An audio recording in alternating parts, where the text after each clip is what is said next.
going to release a compendium of success stories, which brings together water management, fecal sludge management, and greywater management.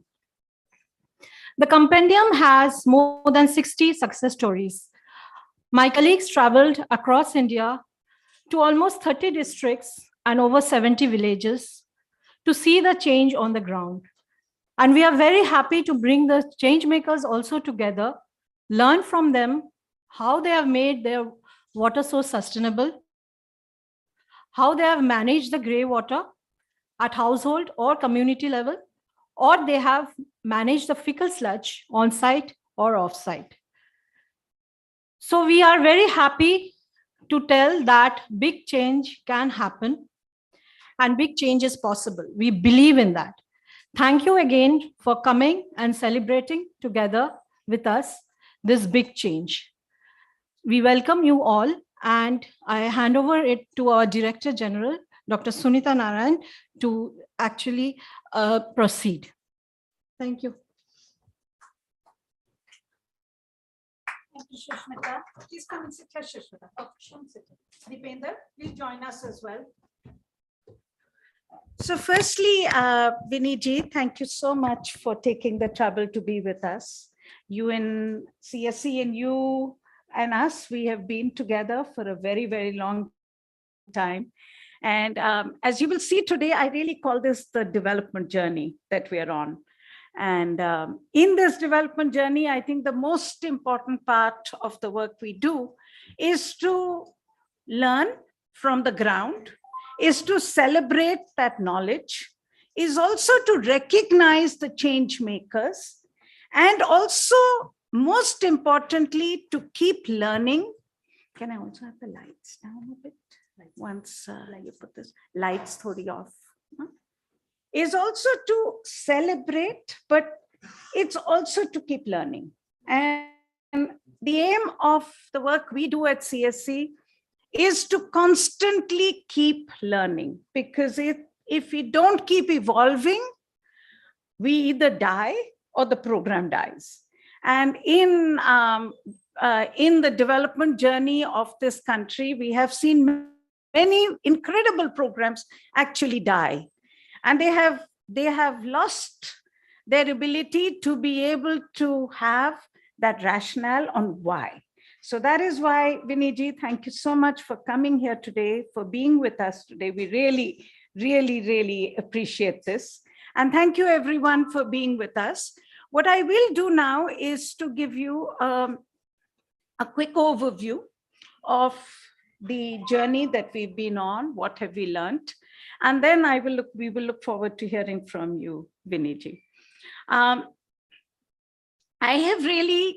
want to discuss today not just the water and sanitation journey, but I also want to flag off why it has become even more urgent in what I call the age of climate change risks. So the work that all of you do is even more urgent today because of the changes that we are seeing in the world around us.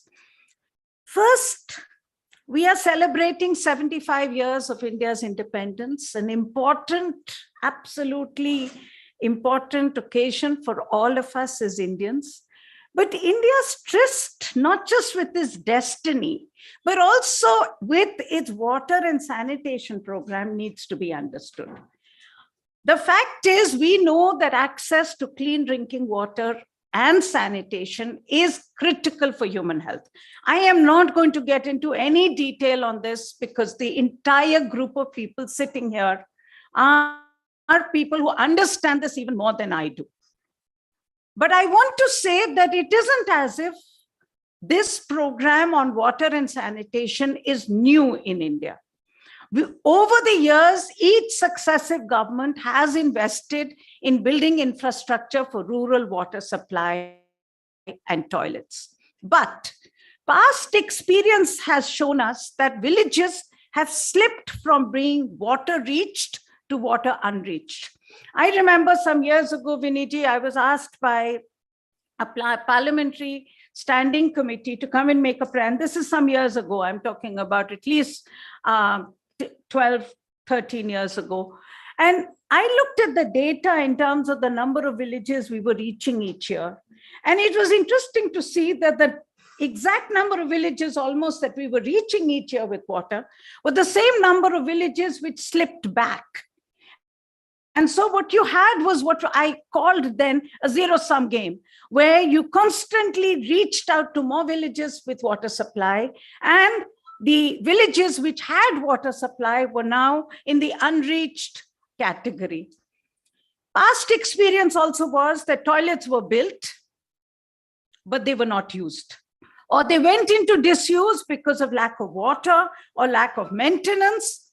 Also, our past experience was that because of the focus on toilets and not toilets only, we did not think enough about how we would safely dispose of the fecal sludge, and that would in turn lead to a health burden.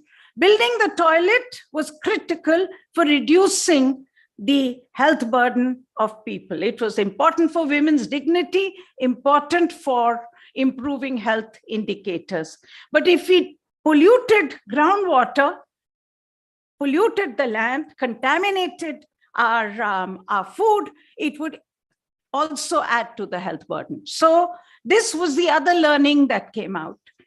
Now, the reason we are here today is that in the past years, both JJM and SBM Rural have actually acknowledged these issues.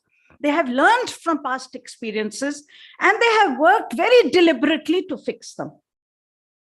So if you look at JJM, and I call this the next gen reform that has happened in water and sanitation, the most important, and I keep talking about this, for JJM, the most important objective, and this is a stated objective of JJM, has been to ensure functional tap water to all households. And the addition of the word functional, to me, has been a very important evolution, because you have recognized the fact that it is not about tap water. It's not about a pipe. It's not about the infrastructure, but in ensuring functionality. And for this, we need to ensure that the source of water is sustainable. JJM has also invested in laboratory infrastructure to ensure that water supply is tested so that pollution can be monitored. And most importantly, and most interestingly also, keeping sustainability in mind, sustainability of the water system in mind, JJM has a greywater management program in which the returning water is not wasted. And so it does not add to contamination, and it is used for reuse and recharge. If you look at the SBM Next Gen reform, first and most important, and I think we should really take a moment to acknowledge this, has been the huge effort made by the government to create a demand for sanitation. So the toilet, the cultural change, so that people no longer look at a toilet as just something that has been built by a government program, but something in which there is an aspiration tied to it. We have understood, women have understood the need for toilets. People have understood the need for toilets, both from a health point of view, a human dignity point of view, and the fact that it is safe. SBM has also focused on a toilet plus approach, so that human excreta does not add to contamination through unsafe disposal. And over this generation of SBM, we have also learned that in fecal sludge, the design of the toilet is critical. In the first toilet program, the first phase of it, that I would say, there wasn't enough focus on double pit. It was single pit, wasn't enough focus on honeycomb, wasn't enough focus on understanding that in situ treatment of excreta can be best done through a good toilet design. The toilet design was not about how much money you spent on it, but the fact that it was a treatment system. And that, I think, has been a huge learning and a change in our ability to see how the future needs to be. We also have understood that where the in-situ treatment is not possible, then ex-situ treatment is the best alternative by transporting the fecal sludge to a nearby FSTP, STP for co-treatment. But essentially, there has been a clear focus on dealing with the output. Because remember, a toilet is only a receptacle for human excreta. We need to look at where it goes ultimately. Now, the reason we are here today is because of CSE's very firm belief in one thing. And I hope you will all join me in really celebrating this, that we are all part of what I call this development laboratory. And in this development laboratory, we must learn from best practices, we must innovate, and we must evolve. This is the rule of development. And that is why this compendium that Viniji will release for us very soon is really about going out to understand what is working and why and how. And we are excited. We are very excited because we are bringing you information, not just, in Anil Agarwal and I, my CSC's founding director, we started our journey in development in some senses in a book we did towards green villages. Now, this is late 80s, so now you get a sense of how old I am in this. But when we looked at this in the late 80s, that book was all about how civil society was innovating, how there was some very interesting examples of, community-led, not community, but civil society-led afforestation, watershed programs. And when we wrote towards green villages, Anil said this, and I'll never forget these words. He said, civil society is only a way to understand what is possible.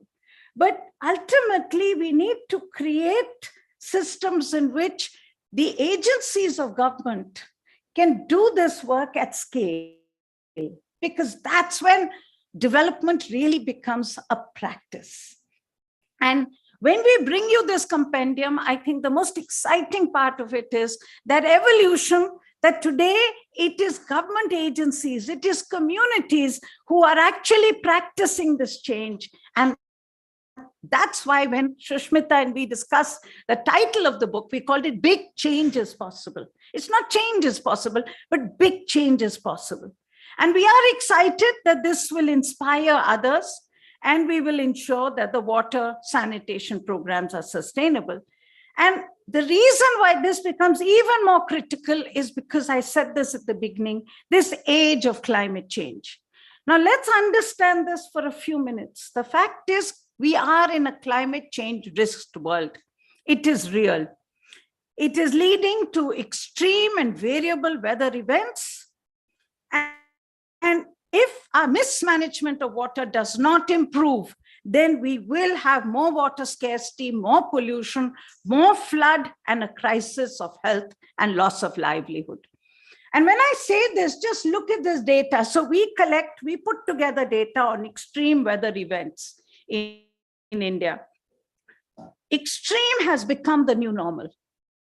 If you look at India in 2016, 17, 18, 19, 20, 21, 22, we are literally in a phenomena, what I call flood at the time of drought. Because it does not rain anymore, it pours. And when it pours, cities drown, flooding becomes common. And we know that these extreme weather events are linked to climate change, because as the planet gets warmer, we will see more rain, but in fewer number of rainy days. And this will add to the hydrological cycle and the stress, because you will get more floods, and your entire effort will be to try and get rid of the water as fast as possible, which means more drought, more prolonged drought, because of the longer season. So we need to make sure, and that is why the work of this community on drinking water, on sanitation becomes so much more critical. If you look at this data, we put together data on every year, and this is last year's data. This year, we are just putting it together in terms of how many districts have had extreme rain events. But we also know with climate change, you will get rising heat. This year, most of us have seen how hot it was. The heat started, we're all used to heat. I mean, the rest of the world is cribbing about heat, we're used to it. But our heat started in March, April, May, June.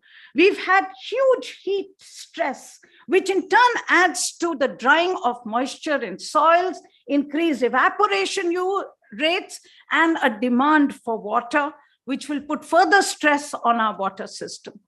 So this is why the agenda for a climate risk world is, number one, management of competing demands between agriculture and industry. We will have to augment supply. We will have to use every way to catch water where it falls and to mitigate both the flood risk, build resilience of local communities. We also need to make sure that water use is efficient, which is where the question about making sure that every drop of water that we supply is also recharged and reused. And we need to make sure that there is no pollution, because every time we pollute available water, we have destroyed water. We have wasted that water, which is why the fecal sludge management program that all of you run becomes so critical. It is not just a program. It is about the fact that in a water scarce world, not a single drop of water can be wasted. Whether it is in terms of wasted because we have not reused it, or wasted because we have polluted it. That is just not something we can allow. So in this, Viniji, when we have done this report, a few things that I want to flag. And I discussed this with my colleagues to understand what is their big learning from this compendium of best practices that we have seen. One, as I flagged off right at the beginning, sustainability of the water supply scheme is absolutely key. We cannot afford the mistakes of the past when infrastructure was built and villages went from reached to unreached. We cannot allow that to happen. It's public money, and the fact is it's coming at a time when public money is going to be even more scarce, given the other demands and given climate change and the devastation that you will see. So you have to use it more carefully. Now, we know that sustainability demands protecting the source. We need to make sure that we can capture every drop of rainwater. We can make sure that we can harvest it. We also know that rain is decentralized and so is supply. But our research shows that source sustainability, even though it is part of the program, we find that there is no tool that the program has to measure whether the engineers are focused on source sustainability or not. So it is in the program, but there is no tool for its measurement. And when my colleagues interact with engineers, we find that the overall mindset still is to build pipelines. It's about supply. However, what we show in this case studies is that convergence is possible. And that convergence, particularly with Manrega and with the ponds and tanks program and the other village water asset program, shows us that you can actually make sure that your water source is part of the water budget of the entire village. So, but we need tools. And one of the ideas that we had, Viniji, which you could consider, is that on the JJM website, you have an incredible tool, which is that you map every village. So you can go literally to the website and check the name of your village. And on that village, you find out where is the water supply scheme. It does not tell me anything about the source of water and about the investment in sustainability on that source of water. And if you could use this mapping exercise to also do convergence with other schemes of government, with Manrega and others, because they have similar mapping programs, you could actually create a very powerful village level tool to understand how the source of the water will be protected. Now, this is not just about groundwater, it is also about surface water. A number of the piped water schemes are bringing water from surfaces, but the surface could get polluted. It could run out of water. So you need to make sure that we have investment and effort put on source sustainability. And in this, I just want to share with you, CSE way back in 1995, we produced this book called Dying Wisdom, where we learned from the traditions of India. Every part of India had this incredible system of water harvesting. And what we are doing today is to make sure that that learning of the past becomes the future of the program. Because we learned that it has to be community driven and it has to be based on the diversity of technologies that exist. And the diversity of technologies in India for water harvesting were built out of the agro ecosystem where the village was located. So in Rajasthan, you had the khadins or the tankas. In Bihar, you had the flood recharge systems. In South India, you had the cascade tank system. So every part of India had an incredible system. Now, even if you don't bring all of that, because I understand you're running a water supply program, and you don't want to get too distracted by worrying about all of this.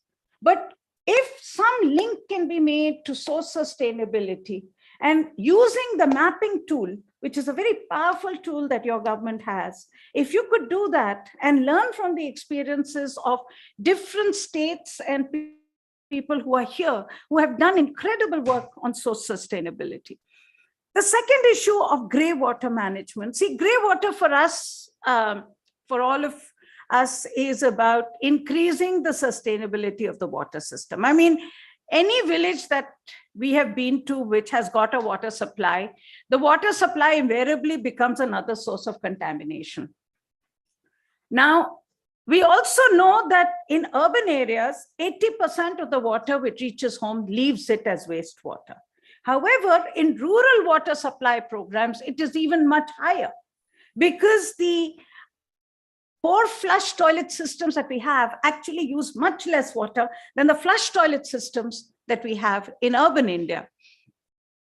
So the experience, and this report actually has a huge number of very interesting experiences of building individual soak pits so that water is not wasted, that it is reused for agriculture.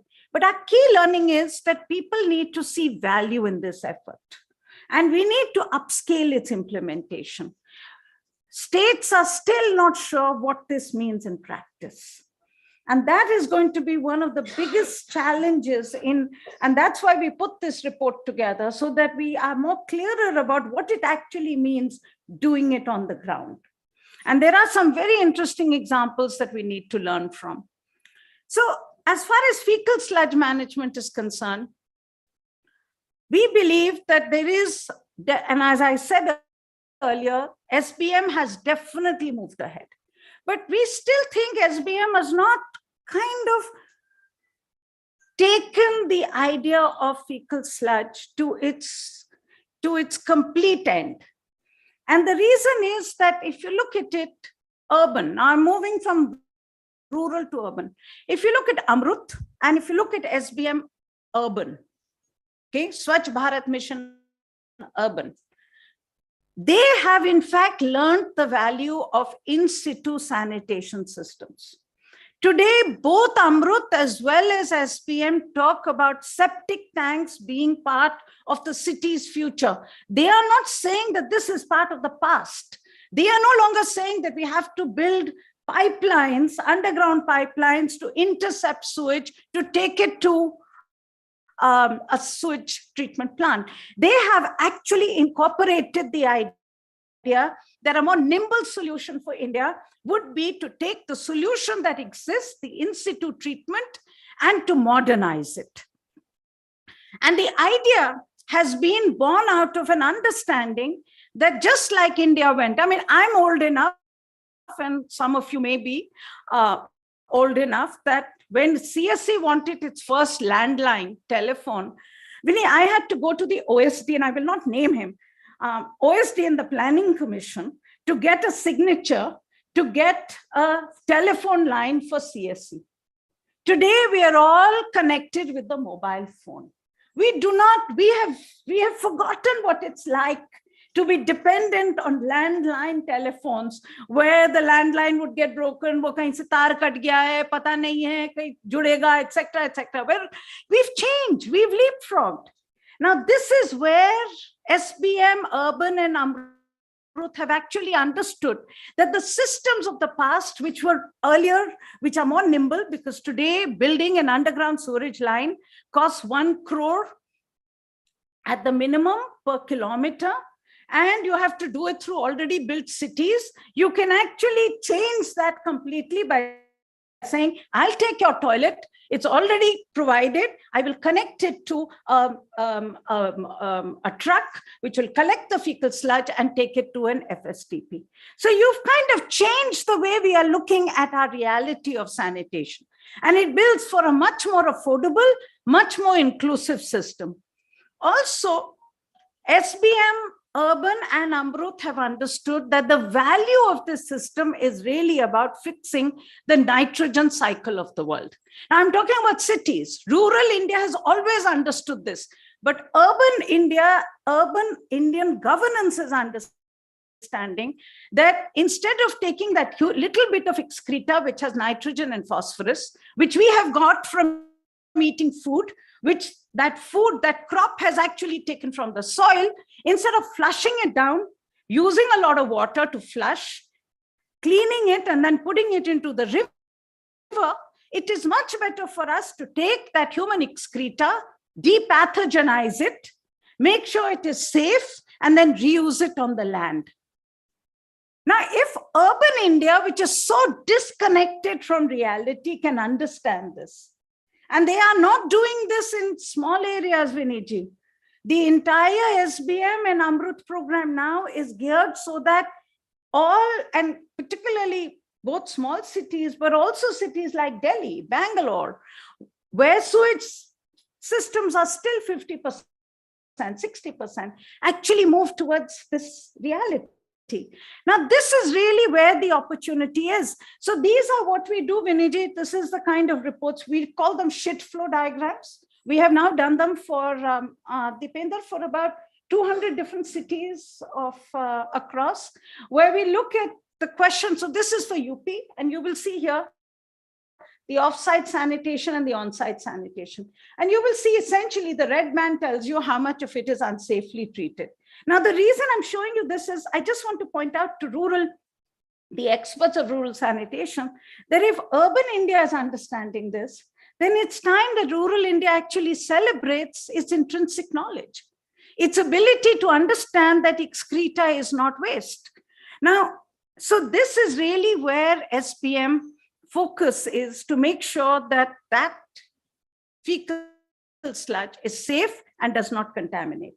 And we know that that is about improved toilet design, or through what is being called the cluster approach, where you collect fecal sludge and you take it to a treatment plant.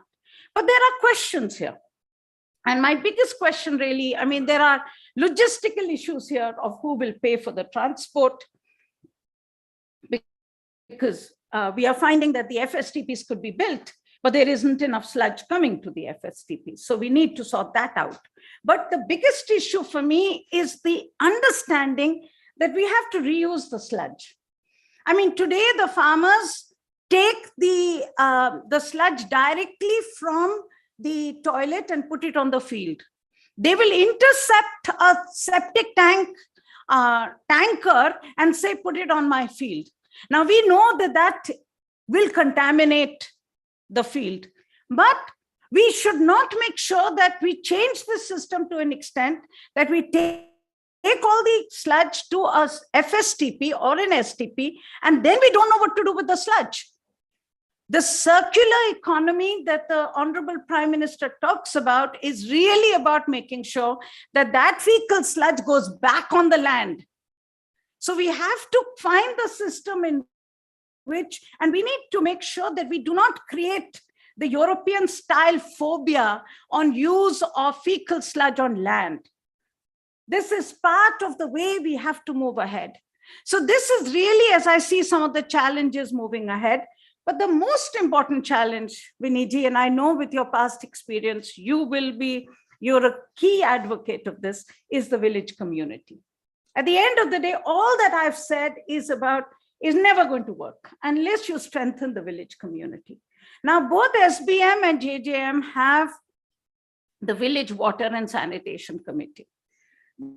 But Viniji, this we have found invariably operates more on paper than in practice. And you have to find more ways of strengthening this committee. My colleagues also say कि knowledge भी नहीं है, पैसा भी नहीं है.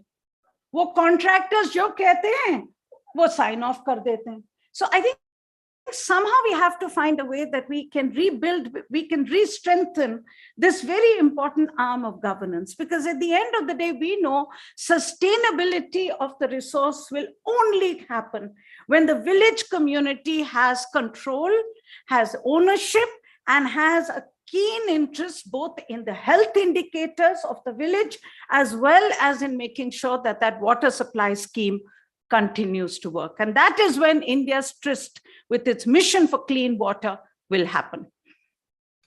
But for a moment, let's celebrate. Let's learn from the change makers, their experiences of what has worked and why. Let's build on this to do much more.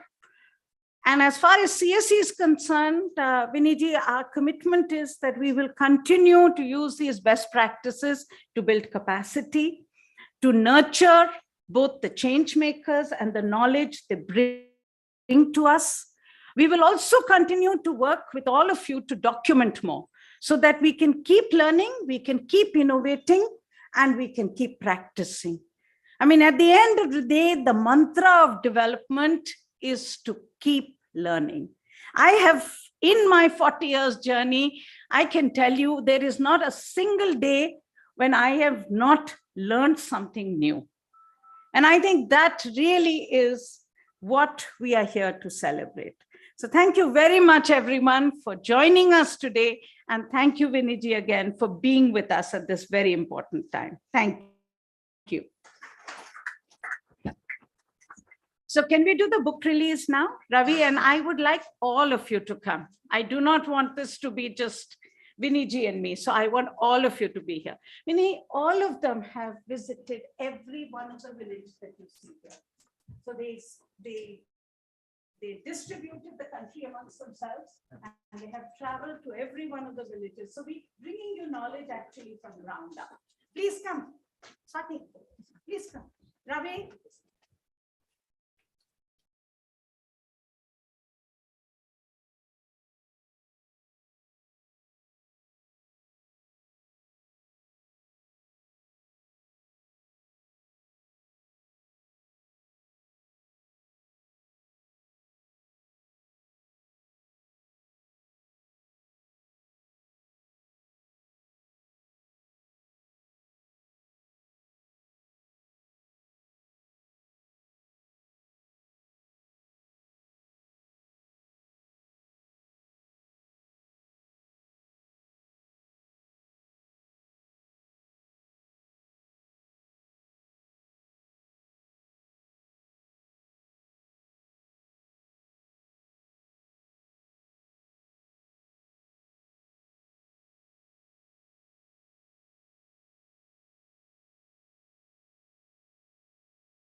plus the state governments, have been spending and are committed to spending the money that it takes.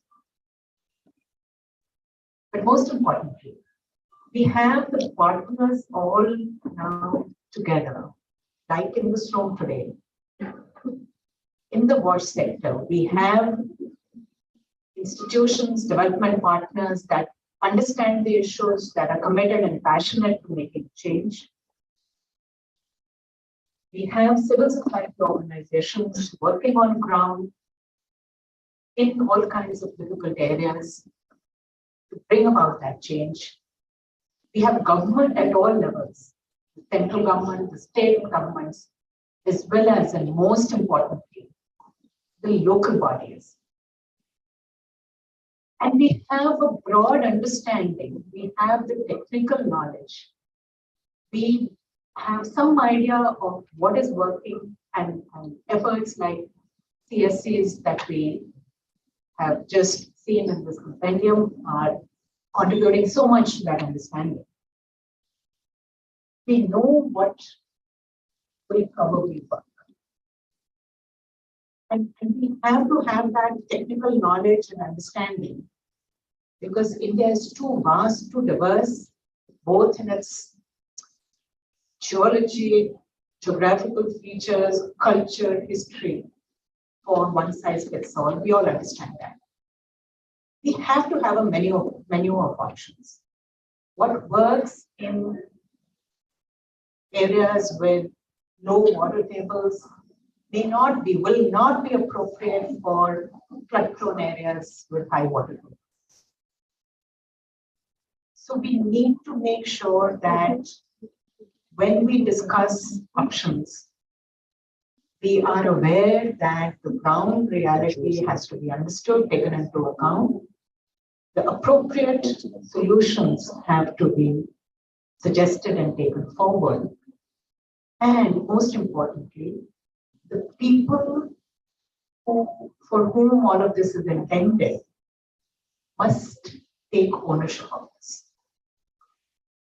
Obviously, Eco 101 will tell us that these are public goods, that there is a huge externality associated with clean water, with sanitation, and therefore these are not activities that one would even reasonably expect should be privately funded. So there has to be an element of public funding, but given that, how do we make sure that the assets that are created, the systems that are put in place, are seen as community assets? We are live streaming.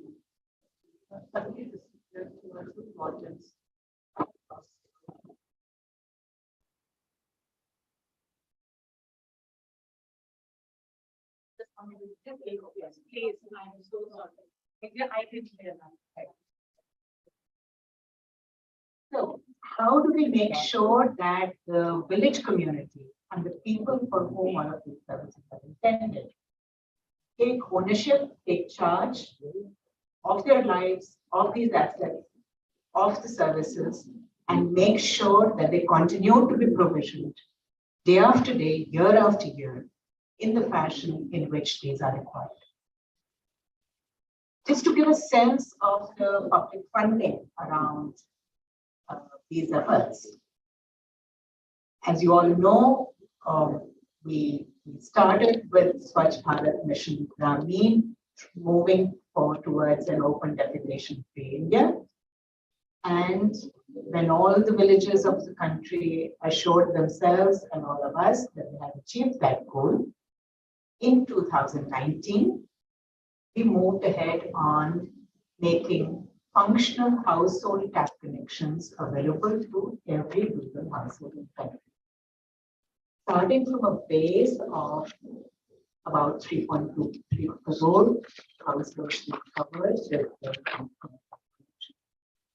The mission was to cover each one of the approximately 19 crore, 19.1 crore sets by the states and UTs as the number of rural households.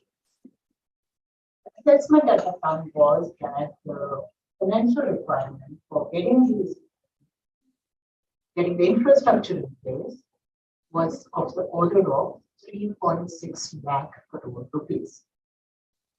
And this is what the Union Cabinet approved and said, we will provide through a centrally sponsored scheme. We will provide the requisite funds to make sure that each household gets this. It's not just the Union Cabinet, because remember, this is a 50-50 sharing scheme with the state governments. Of course, as you know, there is a sharing formula that applies to the hill states, northeast, etc., which is 90-10. But the large majority of the states in the country are also putting their money in to this effort. And not just the money required for implementing these projects, but also all the effort of implementation. So this is truly a partnership, but not just between Government of India and state governments to spend whatever it takes, 3.6 lakh crore or whatever it takes. We've already, by the way, spent close to 1 lakh crore out of that. And for JJM also, I believe we are at an inflection point, because we have covered by now more than twice as many households as were covered when the scheme was launched in 2019. And we are now touching 10 crore households as already covered. So 52% plus achievement, a long way to go, but a long distance covered. And it's not just central and state governments. So the whole emphasis has been on making sure that village communities are involved. And how? The JJM envisages that, yes, there will be a village water and sanitation committee. The committee must have at least 50% of its members drawn from amongst women, recognizing that women take not only the burden, but the joy of receiving clean drinking water in the homes. There must be adequate representation of the weaker sections. And the village water sanitation committees and the gram panchayats must make a village action plan. So identify the appropriate source, and inherent in that is make sure that source is sustainable. We tend to encourage single village schemes because most of India depends on groundwater for its water supply needs, as we all know. Of course, in areas where there is serious contamination, arsenic, fluoride, etc., or severe water stress, there is a requirement, and there is therefore the solution of bringing in surface water through multi-village schemes from the nearest canal, dam, pond, etc. And so the village community must be associated from the planning stage, associate in the implementation, because there's a requirement that there must be a contribution to the capital cost of the scheme. So the in-village infrastructure, there should be a contribution of between 5 to 10%, depending on whether it's a tribal village or not, etc. So once you put your money in, then you will hopefully make sure that there is no over-engineering and the money is spent wisely. And once the scheme is completed, it is to be handed over right back to the VWSC for operations and maintenance. And in the process, there is also a requirement from the mission that local people must be skilled as electricians, plumbers, etc. The basic skills needed to make sure that should there be a fault in the motor, should there be any leakage in a pipeline, it can be rectified if it's a small defect by somebody who has already been trained and is available in the village itself, instead of having to call and wait for someone coming in from outside. Because these are services that cannot be put on hold, should not be put on hold, also because we know if there is a leakage, for instance, which is not quickly sorted out, that can become a source of contamination going forward. And we could have outbreaks of waterborne diseases and deaths, as we already see sometimes.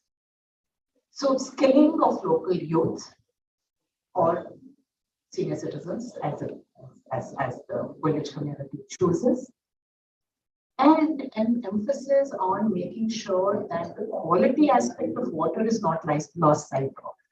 So it's not just providing some kind of water, it's making sure that the water that comes in meets the BIS standards for potable water. And that standard has also again to be maintained day after day, week after week, year after year. So there could be a water treatment plant that takes care of some basic contamination issues. But we know, for instance, that chlorination is the main method of preventing bacteriological contamination of water, and that chlorination has to be done regularly. It has to be done in adequate quantity so that the last household receiving that pipe water supply also has enough chlorine to make sure that the water is safe to drink. And so this whole emphasis on not just building labs, and more than 2,000 labs have been set up, more than 900 of them are already NABL accredited, and we're trying to make sure all the labs, every state, every district, every sub-district should have an NABL accredited lab where people can go conveniently and get their samples tested, but also to make quality of water part of the ethos and understanding and an expectation by the communities. This whole effort at training the villagers, especially women. So what we ask is that at least 5 women in every village should be trained in using field testing kits. So simple, easy to use kits, which should be freely available in the village, and which the community should be encouraged to keep using to make sure that there is no arsenic or fluoride if there's no arsenic fluoride in the area, or bacteriological contamination, pH, turbidity, all of those things. Again, as a way of making the community aware of A, the importance, and B, the possibility of getting clean water. Sometimes we are limited only by our assessment of what is possible. People must believe, and our ambition, of course, Sunita ji, is that the RO industry should be replaced by some other. So even in cities, there should not be any need for constantly testing our water. We should be able to assure that we are actually providing and receiving and using potable drinking water. But then around that, the whole question of how do we manage wastewater? Because sustainability is obviously key. Even now, we find areas in the country that are so severely water stressed that my colleagues in the states have turned around and told me that there's no way for these 500 villages or these 1,000 villages or these 10,000 villages, they're not able to find a source where we can ensure that by 2024, we will be able to comply with the which is a minimum of 55 liters per capita daily from the year, and not just 900 liters, because the 3 summer months are very much difficult months. Most of our sources are different now. So if that's a challenge even today, then obviously as we extract the water required to provision 55 MPPV, we could keep running up against challenges of source sustainability. What the mission requires as of now is that there must be a source finding committee set up by the state, comprising engineers but also other local people, who should assess the source from which the pipe water scheme is drawing its raw water, and make sure that and sign off. So the Indian government will require a certification, sign off and assure all of us that that source will be able to provide the requisite water day after day, year after year. But we do understand that no matter what a source finding committee is doing and signing off on, if we don't work together to make sure that the requisite augmentation of that source also keeps happening as we pull out water from it, we may not actually be able to assure sustained supplies. So the two big things, obviously, for ensuring source sustainability, rainwater harvesting and greywater management. We are trying to tell, we're working with all the states that wherever an FHTP, a functional household tap connection, is being given, have your people look at the system for greywater management, determine whether the appropriate solution is a household soak pit or a community soak pit, magic pit, whatever it's called, or for some peri-urban villages, etc., some more complex DWAT systems and so on. But make sure that those are thought through and put in place. And we ran a couple of campaigns around it. So this World Water Day, 22nd March up to 30th June, just before the onset of monsoon in most parts of the country, we said, let's run a Switzerland 2 campaign, following up on a Switzerland 1 that was done last year. And that was around making sure that we do as many soak pits as possible, but in particular, we try to focus on institutions in the villages. So if every school, every Anganwadi have a soak pit, we thought that would be a way of having the community understand how to make a soak pit, and hopefully that learning could then traverse to the household level as well. So the states have reported great work done by the states.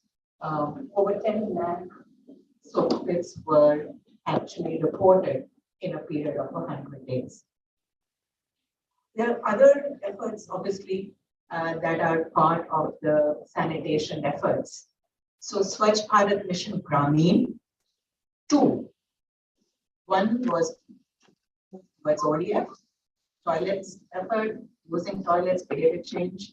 Swachh Bharat Mission Gramin Phase 2 is about not just sustaining ODS, making sure that the toilets remain functional and continue to be used, especially by the men, but more particularly about focusing now on solid and liquid waste management in all rural areas. So going towards a more comprehensive sanitation effort for rural areas. And the pillars that SBMG Phase 2 has picked up broadly. One is fecal sludge management. Sunita spoke in detail about that. We believe that in rural areas, the twin pit toilet is the best solution. It should, if the local sort of water tables and sewers support that. But we also understand that there are cultural and other reasons why a lot of single pits and septic tanks have come up. So desludging operations, linking them with either FSTPs, or if the area is in the hinterland of a city which has a functioning STP, then convergence between the urban and the rural sector, so that the STP can be used also with very minor changes to accept the fecal sludge for better use of that infrastructure.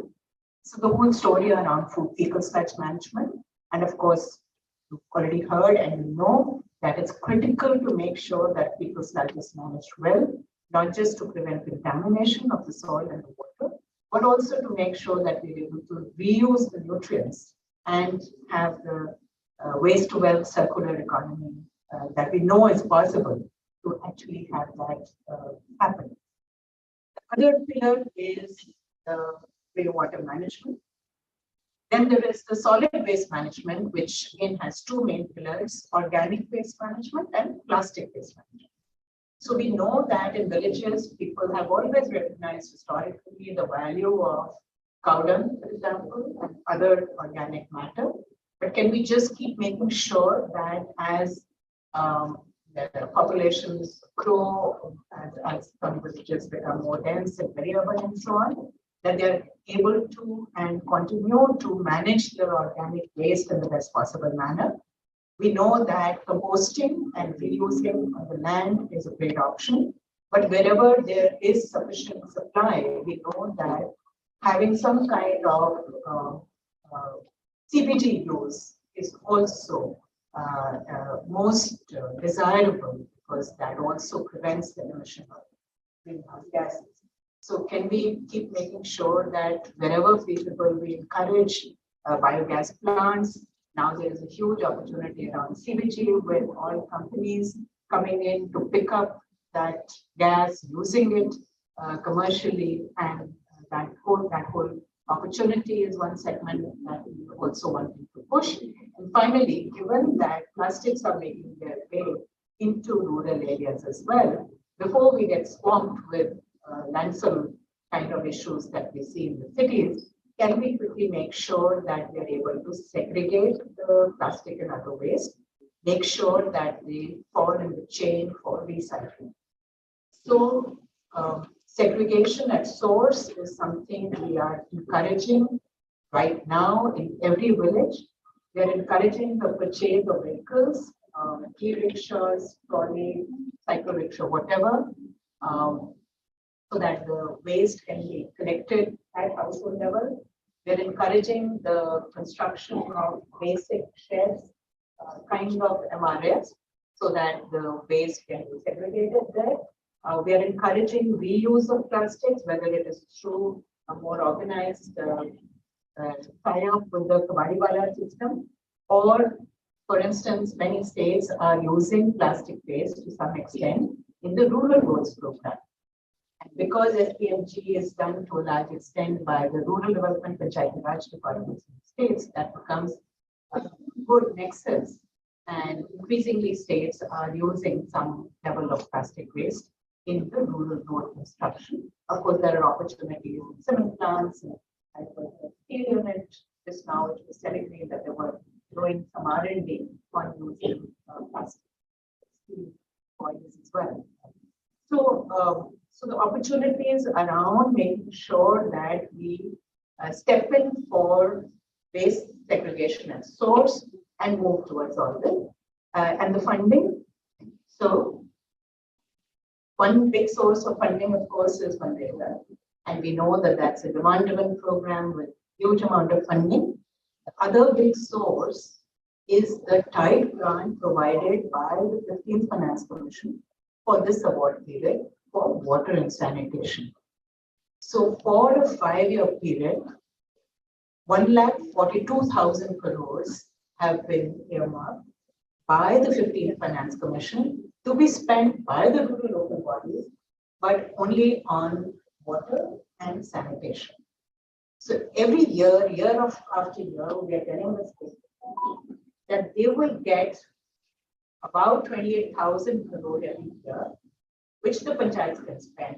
And of course, there is some earmarking also at the block level and the district level. But for example, an e-rickshaw to collect the waste and take it to an MRF can be purchased by the Gram Panchayat. These are available on GEM. So we are linking up with the e-marketplace portal so that villages can conveniently find ways of procuring these assets. And what gives me great delight is that whenever the rural local bodies are entrusting these assets to the women's self-help groups, they are really working. So women's SHGs, both in water and sanitation, are doing, I believe, the most amazing job. At least wherever I've been and met with them, they're able to collect user charges. Even for water, large number of states by now are encouraging, have put in place O&M policies under JJM, and the village community is being encouraged to levy and collect small amounts of user charges, ranging from order of magnitude rupees 13 per family per month, going up to some states like about 75 rupees per family per month. But that is being collected and used for making sure that the O&M is sustainable. Similarly, for waste collection, in rural Rajasthan, there are people telling me that they are actually paying 30 rupees per month for the food to be collected. I think that's a great hope. And so with all of this, so with the funding, with the understanding of solutions, and with the partnerships that have emerged, that is the reason I believe that we are standing at a very, very it's not just a challenge, it's not just an opportunity. I think we are looking at a possible clean and green, at least village, even as we speak. But how do we make sure that these possibilities actually translate into a ground reality? I think the big challenge is to take the message down to the community. All of us in this room are already converts, I believe. But our task and our challenge is to believe in it so strongly and to transmit that message so that others who we interact with also begin to believe that it is doable and that the time to do it is now. The opportunity to do it is now. And also somehow for the villagers, make it aspirational, make it attractive. I find when I talk to my colleagues, for example, about twin pit toilets, it's, well, wherever people are a little better off, they want to separate them. And in states like Punjab, they actually now say, why can't we have a proper sewage system and an STP for city can have it? So somehow we also need to make these solutions decentralized solutions as the more desirable solutions, as the go-to solutions, as the solutions which will reflect well upon the person adopting the solution, upon the village community adopting the solution. So make it aspirational, make it attractive. This is the challenge, Sunita ji, I leave to you, because I believe you are so well placed to do this. Make this out into a sustainability solution which should do credit to the people who adopt this, not just as a low-cost solution because they, in the villages, you really can't afford this. Why should we have to say that in a village we will not give you a sewage system because it's too expensive? The villager will say, I mean, why am I inferior to the urbanite? Why can't we say that you have the opportunity which they don't? You can have a better life and you can have a better environment. So why don't you do this as an improvement that your urban cousin cannot, for various reasons, have? With that, I'm going to conclude because there's been, like I said, there's already so much knowledge and learning in this room, but it gives me such great pride and so very pleased to see the great work that's being done, the great leadership that's coming out of CSE on these issues and other development partners and all of you here. I believe if we continue to work together like this, this is a dream that can actually materialize in a matter of months, not even years. Solutions don't take that long. If you can just get down to it, work together, I think we can really see a new India, and that's all.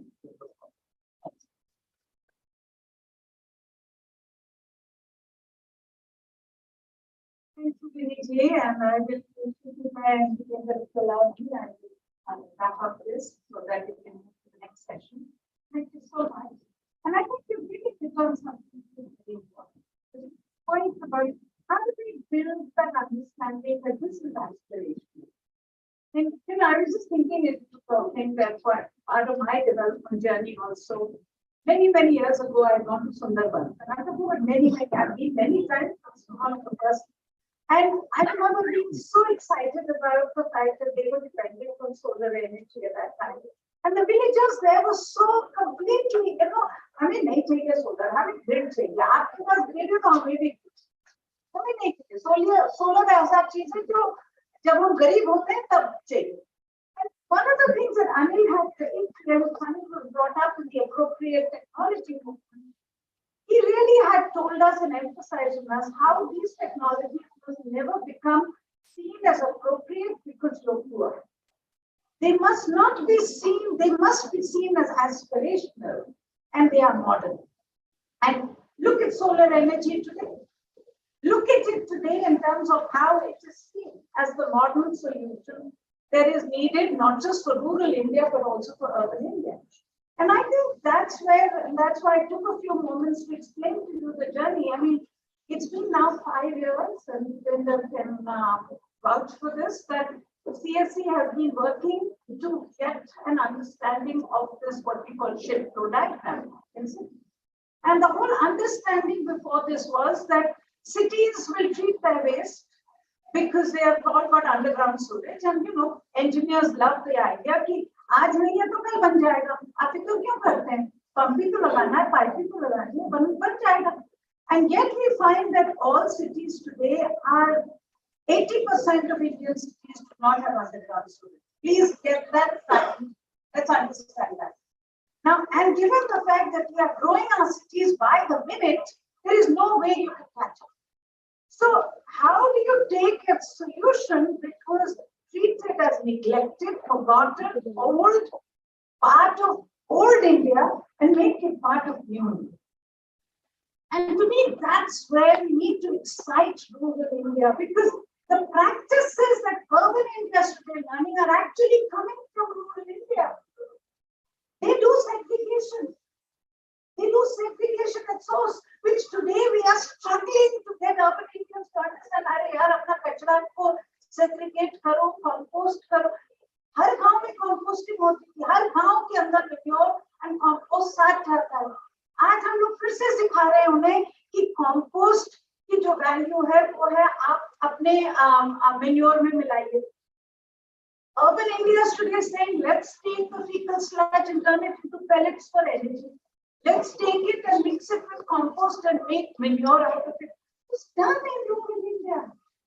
I think the value of really giving pride to these practices, what I call frugality, not being poverty, rationality, which came out of an intrinsic understanding of your environment, is really something that we must rebuild in these systems. Because otherwise it will, and I'm not, if you and I have gone through this enough, I mean, when you were in your first village, so was I, at the same time, looking at smokeless chulas and looking at afforestation programs.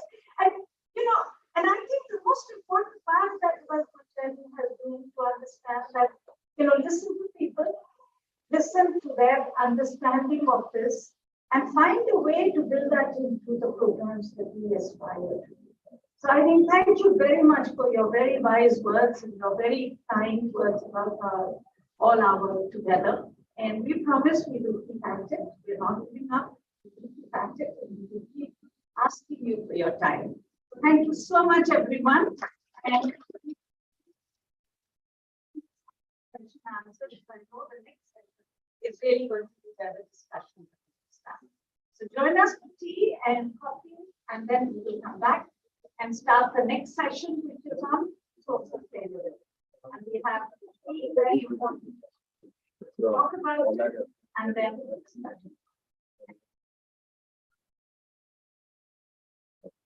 discussion.